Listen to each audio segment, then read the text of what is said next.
Question 5. Vanessa's tennis racket.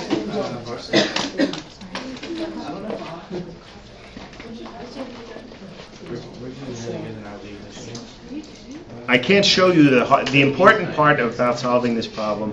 I cannot show you because you need to read the question and imagine what's going on here and find a choice of system where you can apply the conservation of momentum principle. What we've got here is a tennis racket and a ball.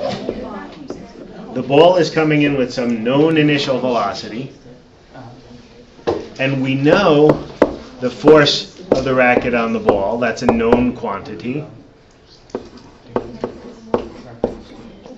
And furthermore, we know the time that it's in contact with the ball.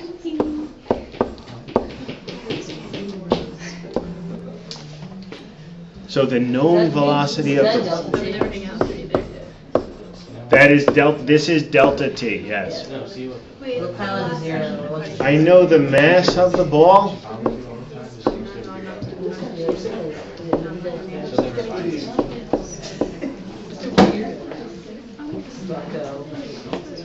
So here's a concrete tip.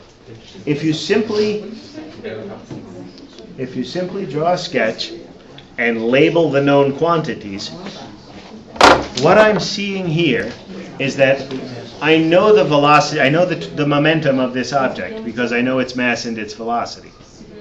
And during the time it interacts with the tennis racket, I know a force and a time. So this should give me an impulse or change in momentum, which is the net external force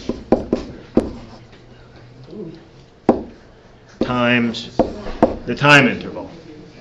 So what I see is, now I'm getting, I have a known delta. I know what this is. I have a known initial. Wait, hang on. Let's make a position axis. Let's call that positive. Can we find that external before we make it? You don't have to find it. It's right there. It's given in the problem. F net external is given in the problem. Well, that's what we've just done here. So if I write the delta P down as positive, I already made my chart. So that means this, let's make this the positive direction, which means this force is positive, net force is positive, so the impulse is going to be a positive quantity. That means that the ball is our system object. That means, let's check our signs. That means the velocity of the ball, I know is some amount of negative, which I know because I know the mass and velocity.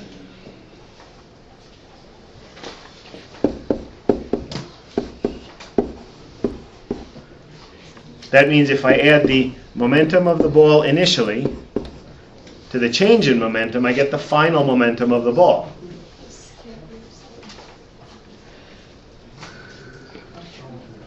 Let's go up here.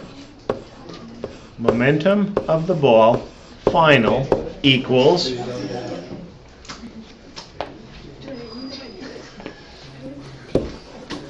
mass of the ball, velocity of the ball initial, plus the impulse 0.058 times negative 12 plus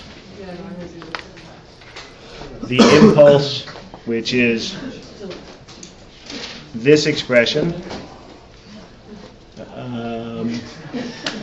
2100 newtons times 0.002 seconds. The question was, we don't have to find the momentum of the rocket? Well, of the racket, excuse me. Because of when you get more experienced, when you look at this sketch you made of the given information, one thing that is not given to me is there's no information about the mass of the racket. Instead, I get this information about a force and a delta T, so that makes me think I can calculate an impulse or a change in momentum much more easily. Wrapping up quickly, to perform this calculation, we get a final momentum for the ball of 3.5 kilogram meters per second. Let's stop and do a reality check. This is a positive number. Is that the right direction? Yep. Yes, that means the ball should end up flying away like that. So the velocity of the ball final, again, is the momentum final divided by its mass. 3.5 divided by 0.058 equals about 60 meters per second. Oh, I just realized, coincidentally, that's about the same as the attack speed of a Peregrine Falcon. Both numbers of which I got from Wikipedia. Where else? So this was, I think it was Venus Williams' fastest recorded serve, the fastest serve ever recorded by a woman tennis player, and that's about the speed of the Peregrine Falcon. A little bundle of. If you've never been to the Raptor Rescue Center down by me in Basking Ridge, it's great. Bye, guys. Have a good day. Look on the rest of this tonight.